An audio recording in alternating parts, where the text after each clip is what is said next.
penuh perhatian tadi itu. Tapi ada bagian yang tadi disebut apa namanya?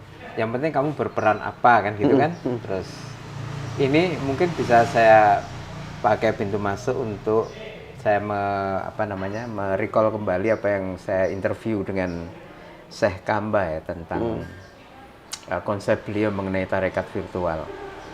Tapi salah satu dasar yang utama adalah beliau mengatakan begini, kalau kita ingin berkiprah atau berperan di dalam peradaban ini, kuncinya sebenarnya cuma satu, yaitu kita menginternalisasikan nilai-nilai atau karakter atau sifat yang dimiliki Nabi Muhammad ke dalam diri kita, supaya kita menjadi manusia yang pribadi yang berkualitas baik, dan karena itu siap memberikan sesuatu kepada peradaban, entah melalui karya, melalui kiprah sosial kita, melalui intelektualitas kita yang levelnya itu dalam bahasa beliau itu peradaban. Jadi mustahil kita bisa berkiprah di dalam peradaban ini kalau diri kita itu belum tertransformasi. Beliau mengatakan para sahabat Nabi itu menjadi orang-orang yang hebat itu, terutama sahabat-sahabat yang dekat itu menjadi orang-orang yang hebat, menjadi pendukung Nabi yang luar biasa. Itu tidak karena dia proses sekolah di kampus dulu atau di pesantren yang memakan waktu lama. Mereka semua itu dalam proses yang cepat. Interaksi dengan Kanjeng Nabi itu, dengan Nabi Muhammad itu bisa membuat mereka menjadi pribadi-pribadi yang unggul. Apa rahasianya? Menurut Syekh Kamba, karena Nabi itu dengan karakternya yang sempurna, yang bagus itu membuat para sahabat itu terpesona. Terinspirasi. Lalu dengan cepat dia mengubah dirinya untuk supaya memiliki sifat-sifat seperti Nabi itu. Jadi kekuatannya itu adalah kekuatan transformasi spiritual psikologis. Dan itu lahir karena memang mereka berinteraksi dekat. Kalau diibaratkan sekarang posisinya Nabi itu sebagai role modelnya. Jadi perubahan itu memang membutuhkan role model. Disinilah sebenarnya dibutuhkan guru, seseorang yang inspiratif, seseorang yang menjadi orang yang kepadanya kita bisa belajar banyak hal. Nah, di dalam pemahaman beliau ini penting, gitu kan. Jadi ketika tadi Mas Yopi cerita menyimak pengajian Syekh siapa dan lain sebagainya, dalam tinjauan psikologi itu sebenarnya sedang mencari role model juga di luar soal cara pandang beliau-beliau terhadap isu-isu aktual keislaman, tapi ada harapan role model yang beliau-beliau perankan itu mempengaruhi diri Mas Yopi itu. Nah, role model itu ada yang bersifat langsung karena misalnya saya kepada Mas Yopi ini kan dekat nih, dekat hidupnya tetanggaan misalnya, atau sering ketemu dalam satu majelis dan lain sebagainya. Tetapi role model itu menurut beliau tidak harus tatap muka. Itu yang disebut virtual. Artinya tidak dalam interaksi langsung secara ruang maupun bahkan waktu gitu. Jadi kita bisa berguru kepada orang lain yang kita nggak pernah ketemu, sepanjang kita ada akses terhadap hal-hal yang dikemukakan atau panduan-panduan dari beliau gitu. Itu juga bisa. Kemudian bahkan pun ketika orangnya sudah tidak ada, kita kan bisa terinspirasi oleh tokoh yang sudah nggak ada juga, toh. Dan itu juga demikian berlaku di dalam tarekat menurut Syekh Kamba. Saya kalau yang di luar itu kurang tahu ya, saya mempelajari konsepnya beliau. Nah, itu bisa kita lakukan. Yang dikatakan bisa itu apa? Artinya kita benar-benar mengamalkan atau menyerap apa yang guru-guru itu sampaikan atau tidak dalam rangka mengubah diri kita itu.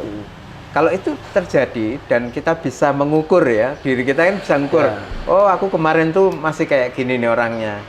Hari ini saya udah lebih baik, besok saya lebih baik. Kalau itu berjalan, itu berarti proses itu berlangsung secara efektif. Sampai-sampai beliau mengatakan adanya perubahan yang nyata yang berlangsung pada diri kita itu sudah cukup membuktikan bahwa ada proses keberguruan itu menurut beliau. Nah, relevansinya dengan kita yang mungkin tinggal apa ya kayak Mas Yopi tadi bilang ya, anak muda, generasi urban dan lain sebagainya adalah karena sifatnya yang virtual itu. Sebenarnya itu juga sekaligus memudahkan kita untuk mengasah diri kita melalui pendekatan tarekat itu. Jadi misalnya kita mendapatkan atau berguru ke seseorang yang kita nggak berdekatan misalnya, jarak jauh.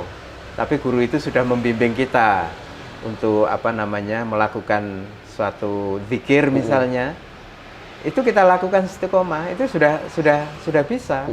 Tidak harus ngumpul terus misalnya, tidak harus sering-sering tatap muka, tapi apa yang diberikan itu dikerjakan dalam kerangka kita memastikan diri kita itu connect.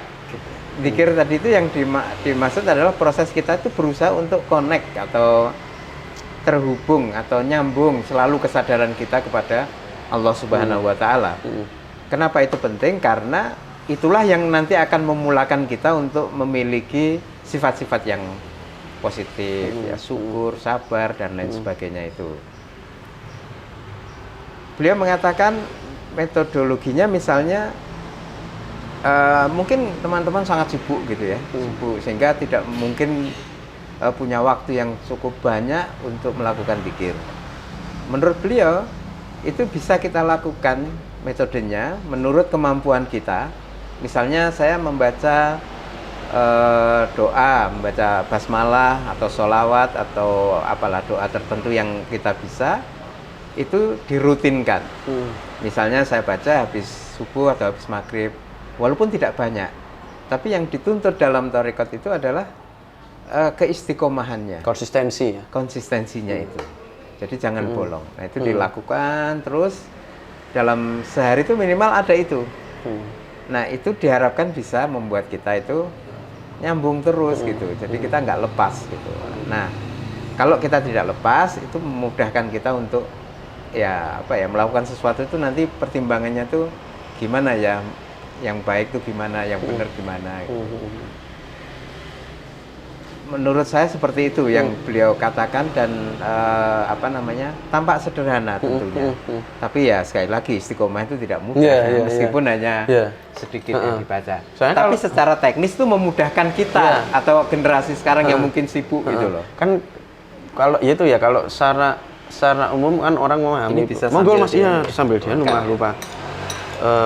Orang mungkin kadang kalau disebutkan istilah tasawuf atau tarekat itu kan bahkan mungkin bagi beberapa kalangan umat muslim sendiri hal yang bisa dianggap tabu kah atau mungkin pengada-ngada nggak tahu terlalu tinggi juga. Tapi gitu mungkin istilahnya. bayangannya itu ketika disebut tarekat itu ada proses-proses yang mungkin cukup berat dilakukan, ya menyangkut zikirnya, macam-macam lah. Mungkin saya kurang. Nah, sementara dengan yang Syekh Kamba bawa dengan tarekat spiritual itu malah membuka istilahnya mungkin dulunya kesannya eksklusif atau mungkin sangat rumit itunya, syaratnya macam-macam, ini jadi hal yang sebenarnya rumit karena mungkin kita belum coba kali ya. Bisa jadi betul. Mungkin ya. Kalau mungkin orang yang memang udah niatannya mungkin buat saya dijalin aja ya. Cuman maksud saya menjadi sesuatu yang bisa kita dalam tanda kutip terapkan dalam kondisi apapun gitu loh. Iya, betul. Iya.